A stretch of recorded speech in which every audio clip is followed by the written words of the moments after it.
देश भर में कहीं भी शोभा यात्रा निकले उस पर पत्थरबाजी की खबरें जरूर आती हैं। हरियाणा में जो हुआ वो कुछ ज्यादा ही भयानक था। जिस तरह से भीड़ ने हिंदुओं की शोभा यात्रा पर हमला बोला वो किसी जंग की तैयारी से कम नहीं था।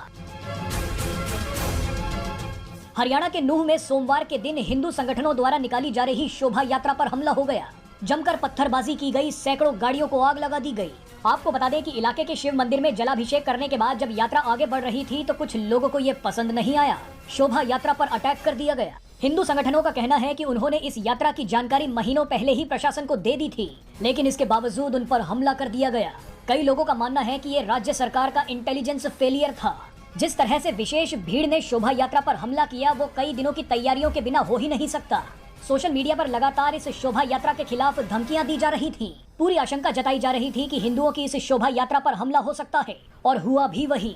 शोभा यात्रा को खत्म करने के लिए विशेष भीड़ ने कोई कसर नहीं छोड़ी। भीड़ के हाथ में जो लगा उसने शोभा यात्रा पर फेंकना शुरू कर दिया। सड़कें हो या घरों की छतें या छज्जे, सब जगह से पत्थर बरसने लगे।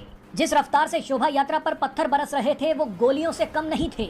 इस दौरान कई ऐसी तस्वीरें सामने आई जो साबित करती हैं कि यात्रा पर हमले की तैयारी पहले से ही की जा चुकी थी। जिस तरह से छतों से पत्थर बरसाए गए वो अचानक नहीं हो सकता। ये ठीक वैसी ही तस्वीरें थी जैसी दिल्ली में हुए दंगों में देखी गई थी। आपने देखा होगा कि कैसे हमले से पहले घरों की छतों पर और कई बार तो मस्जिदों की छतों पर पत्थर जमा कर लिए जाते थे। अब हरियाणा के नूह और मेवात में भी यही हुआ। आपको बता दें कि नूह में भड़की हिंसा की चिंगारी मंदिरों तक पहुंच गई। दंगाइयों ने मंदिरों में भी तोड़फोड़ करने की कोशिश की। बताया जा रहा है कि नूह के नल्हड़ शिव मंदिर में 2000 लोगों को छुपना पड़ा। ये सभी लोग शोभा यात्रा में शामिल होने आए थे।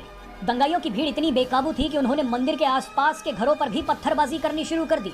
जानकारी के लिए बता दें कि हिंसा की आग अब गुरुग्राम और फरीदाबाद तक पहुंच गई है। इस हिंसा में 2 होमगार्ड्स समेत 3 की मौत हो गई है, जबकि 10 से ज्यादा पुलिसकर्मी घायल हैं।